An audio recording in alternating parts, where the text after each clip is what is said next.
Blog Talk Radio.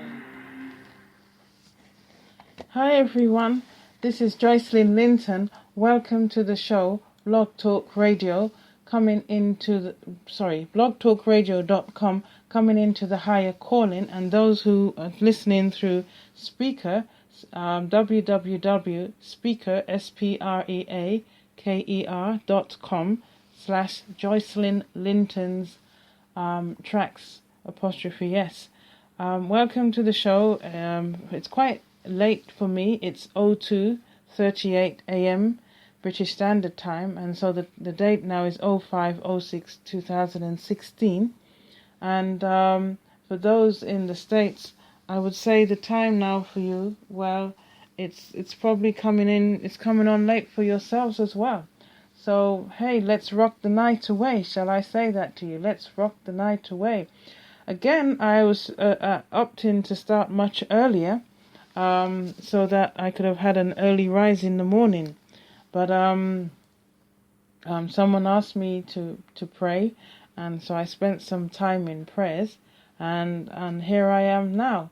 So, nothing is accident on this universe. There may be a reason why I had to start now. So, as I said, we're going to rock the night away tonight. And I'm seeing the numbers here, 050620160239.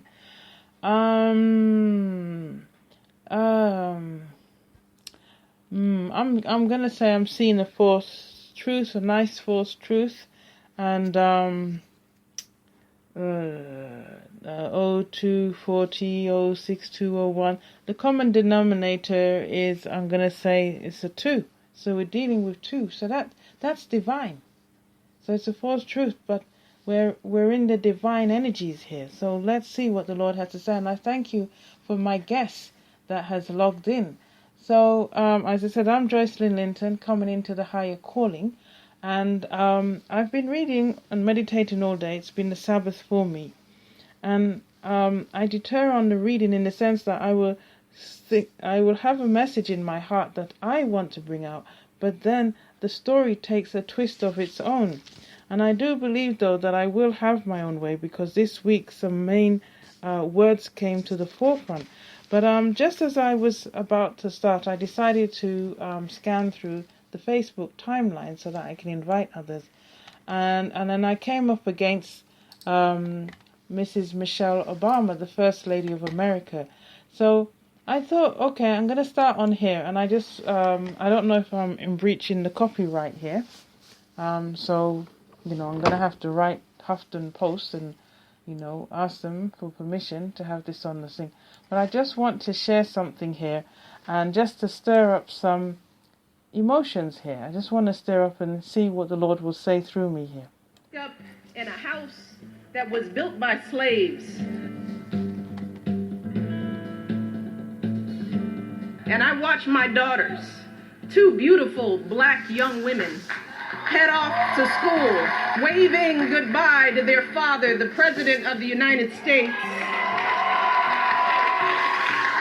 the son of a man from Kenya who came here to America for the same reasons as many of you, to get an education and improve his prospects in life.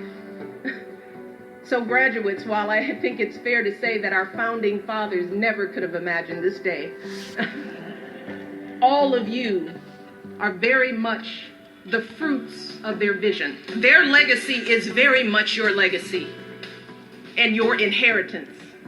And don't let anybody tell you differently.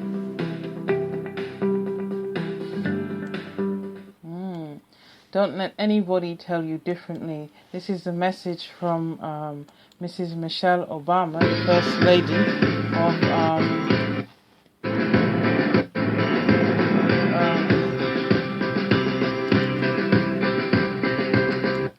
okay, I thought I switched this off, but it's still coming on.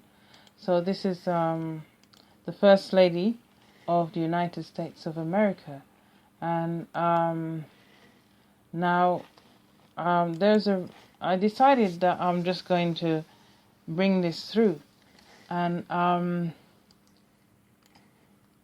let me see if I'm going to have to see if I can just pull her up. So she says here, the American dream is alive and well, and according to Michelle Obama, her life is proof. In a commencement speech delivered at City College in New York on Friday, the First Lady told graduates that their stories of hard work, perseverance, and giving back to their community echo the story of her own family. It's the story that I witness every single day, the First Lady said.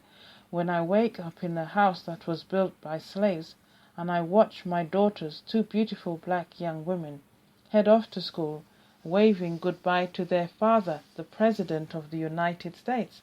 Mrs. Obama went on to remind the graduates that while the founding fathers might not have imagined the day when a black man could be president, all of you are very much the fruits of their vision. The legacy is very much your legacy and your inheritance, and don't let anybody tell you differently.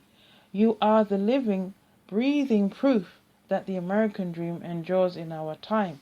It's you. And then they call her FLOTUS. Yes. So I just want to know, how does this grab you? How does this message, and what is the deeper message? What is Mrs. Obama really saying? And is she being a spokesperson? Is she being an ambassador for many of us? And is this young lady, the First Lady of the United States of America, is she saying something or treading on territory, or can I say broken glass? Is she treading on areas that we dare not bring forward? Is she the brave one to cry out in the wilderness? Okay, and now this is not an activist talk going on here. This is not an extremist talk. This is a reality that we are all facing, life on the earth. Okay, Mrs. Obama, she has said again, and I have to just kind of reflect on her words. She said the American dream is alive and well.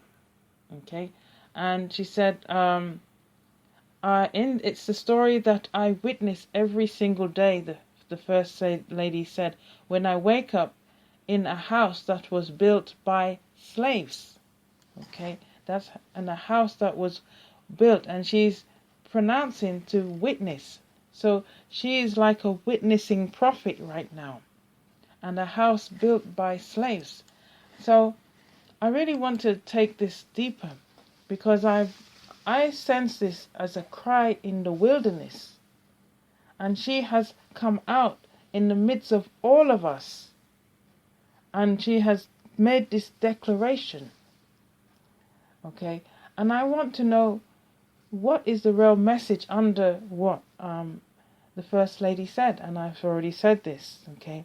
And I believe that this is a cry of some form of pain.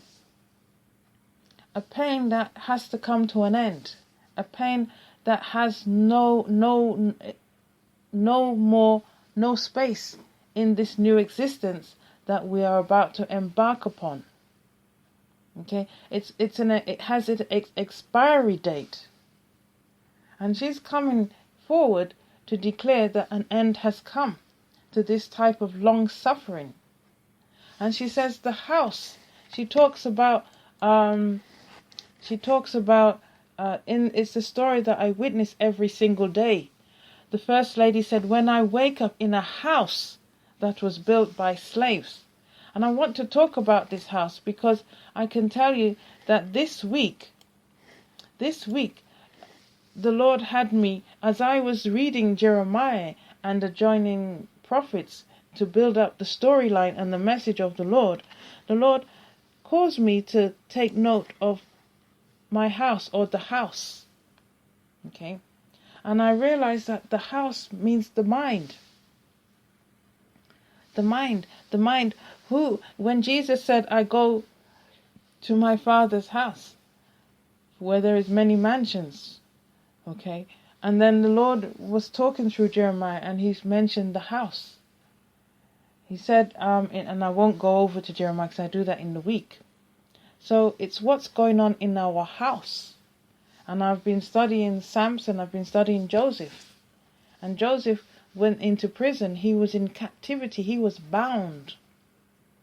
Though the favor of the Lord was in him, he was bound.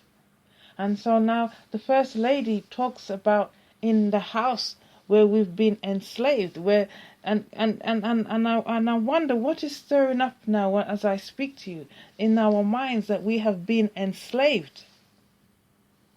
And who is she really complaining to? Who is she really talking to? As I said in this week when I was studying Jeremiah, that Jeremiah had 2 voices, but yet it seems as though he had 3 voices. That the Lord spoke to him and through 3 voices. And I'm not talking about the 3rd person and the 2nd person and the 1st person. You see. So who is the First Lady, Mrs. Michelle Obama, really speaking to from her heart? When she says that the house of slave, the house that was built by slave. And can I tell you that somehow we, each of us, on this earth, our minds is enslaved. Our mind, the mind that we have now, this present mind, has been built by slaves. It's been a conditioned mind. It's been a brainwashed mind. It's been a deceived mind. Can I tell you that? Because right now, we are on the verge of a holy sabbatical rest, 1,000 years of a holy sabbatical rest. And we should now be in readiness, because when that cut-off date comes, it's too late. Yes, it's too late.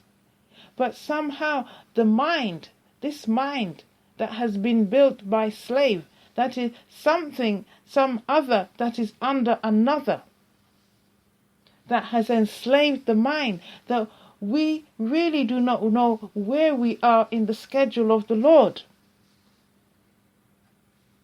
And can I also add on that we don't even know how to truly, can I say this, truly interpret the Bible, the Holy Scriptures. We're led. We are led how to read the Scriptures. We have been taught by man and by a ruling group how to read the Scriptures. And so therefore this ruling group is not directly under the governance of the Lord, under the governing of the supreme, the sovereign Lord God, the owner of the earth, the maker of the earth, the heavens and the seas and the fullness thereof. So therefore, in this enslavement, in this slavery of building the mind, most people are going about their everyday life and not knowing that we have reached a critical time on the earth, not knowing that our eternal life, our salvation in the Lord, the everlasting life, is right now in a judgment state. Most people are not in that awareness. Though a few Sundays ago, and I have recorded it yet to publish it, the Lord has said their spirit is ready.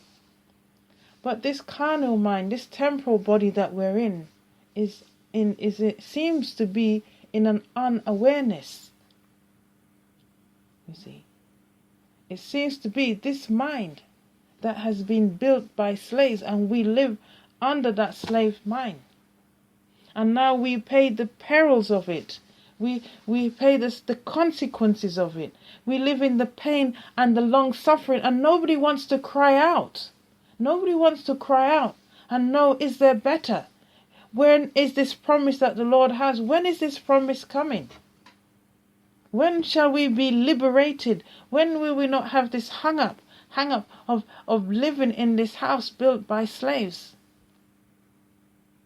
That's her true cry. And then she's saying there's a preposition in her speech. There's a preposition because, and let me just and read what she's saying here. The preposition is, she says here, and I watch my daughters, 2 beautiful black young girls. She's saying, there's something she's saying in 2 beautiful black beautiful black